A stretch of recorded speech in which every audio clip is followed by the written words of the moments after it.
Welcome back to the studio. You're watching Eye on Africa here on France 24. I'm Shona Bhattacharya. Let's take a look at our top stories in this edition. And at least 3 people are dead in a double attack in Somalia. Shabaab claimed responsibility for the suicide bombings near Mogadishu's airport.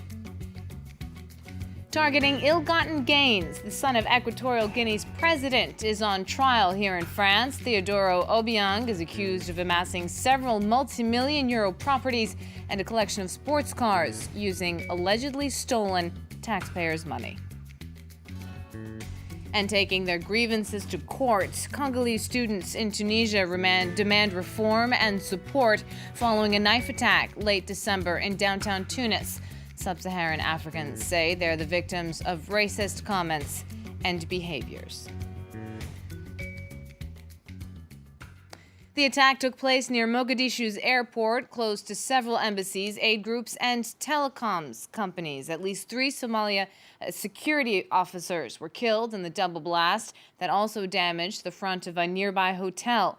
Al-Shabaab claimed responsibility for the attack. Laura Bersecker has more. Piles of rubble and collapsed buildings tell the story of the violent explosions that rocked the Somali capital.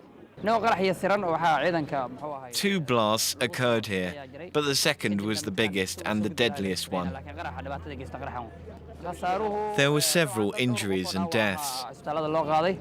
The first bomb detonated at a security checkpoint outside Mogadishu's international airport, a few hundred meters from the African Union peacekeeping mission's main base. The blast allowed a second explosive-filled vehicle to go through, but it exploded before it could reach its target after being shot at by African Union security forces. Al-Qaeda-linked terrorist group Al-Shabaab quickly claimed responsibility for the attacks and said the second driver was aiming for the Peace Hotel, which is mostly frequented by foreigners and officials. Despite being pushed back from most of their key strongholds in the region, Al-Shabaab militants have continued to wage deadly attacks across Somalia. The insurgency has further destabilized a country ravaged by decades of civil war.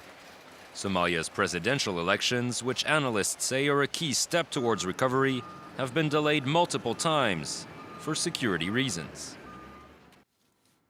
Stepping down for failing to rule the country, a prominent member of Libya's UN-backed Presidential Council in Tripoli, Musa al-Koni, has resigned less than a year after taking office. Among other reasons, al-Koni blames infighting within the government itself. I admit that we failed in running the country for several reasons. The first being that we, in the Presidential Council, did not pick one another. We only chose the members of the government. However, we are not responsible for the actions of our conflicting colleagues. We are not united, and this isn't a secret. The UN-backed team is attempting to assert authority over the fractured nation where rival militias are fighting for control of strategic ports and regions. The Islamic State group is also present in Libya.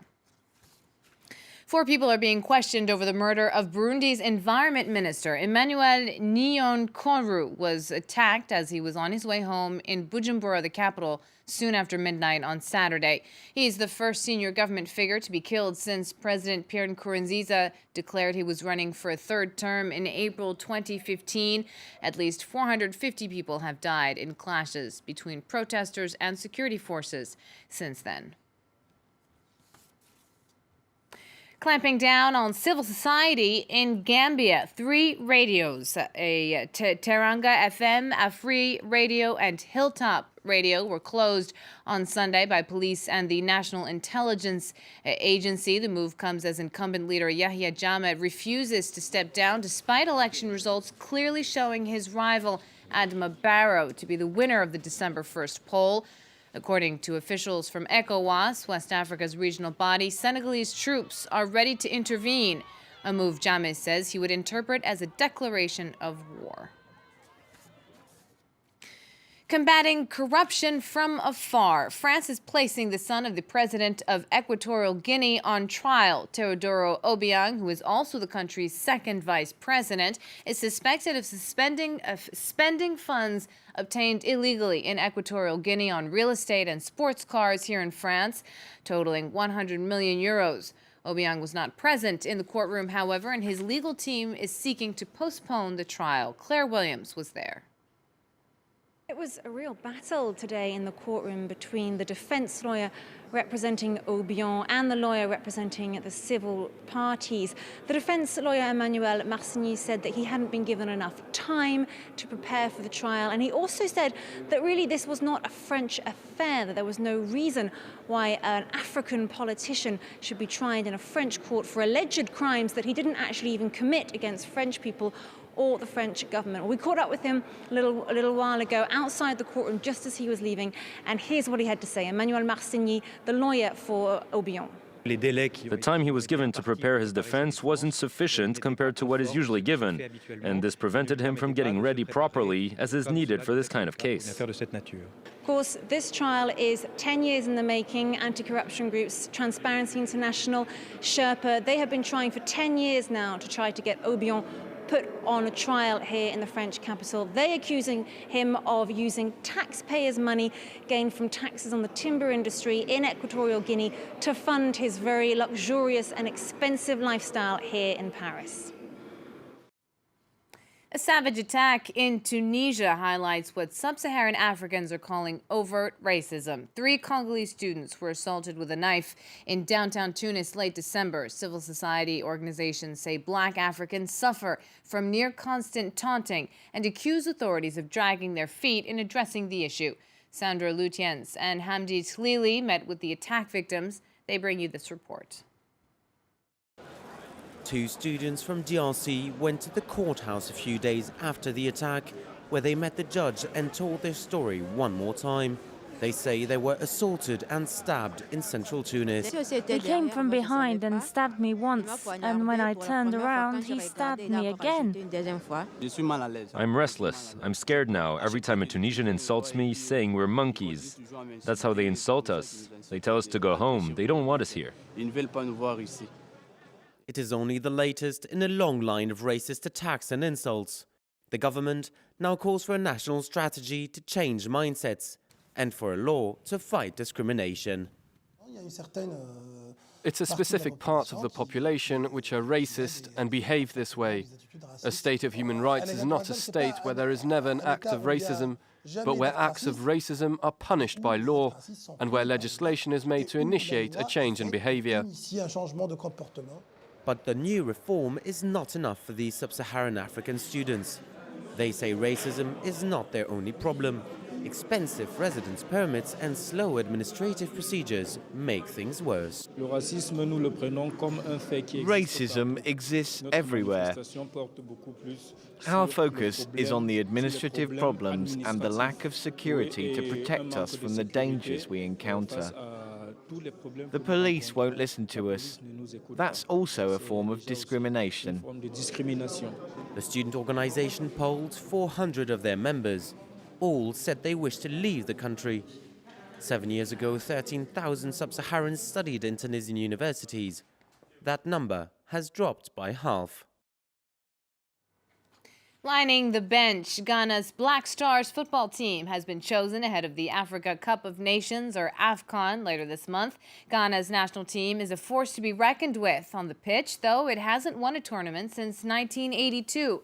Fans hope this time around the players will assert their dominance once again. Meanwhile, Gabon, the host country, is still finalizing touches before the AFCON kicks off on the 14th. This despite violence in the wake of the August presidential election. Meet Samba, Gabon's mascot, hoping to bring the country luck as it hosts the Africa Cup of Nations. Samba launched competition ticket sales mid-December, 1 month ahead of the first match on January the 14th. With prices ranging from 80 cents to 60 euros, it's hoped the games will be accessible to everyone. We launched ticket sales a month earlier so that people could buy their tickets stress-free. Organisers have their work cut out ahead of the tournament's kick-off in Libreville. More than 500,000 tickets are to be sold and stadiums still need to be finished. No mean feat after a political and economic crisis following contested elections last August. These elections are in the past. I am not thinking about the elections today, but about a celebration of football. But opposition supporters are still thinking about elections. Opposition leader Jean Ping has repeatedly declared himself the winner, while the Constitutional Court has upheld Ali Bongo's victory. The opposition say the competition is being used to distract people from the results. It is a simple PR exercise that adds nothing to the Gabonese state. On the contrary, it uses up public finances. From January 14th, all eyes will be glued to the competition, whether it's to see how Gabon's Panthers fare or to see the impact of the beautiful game on the country's political playing field. And that's the end of this edition of Eye on Africa. Do stay tuned, though. More news is coming up on France 24.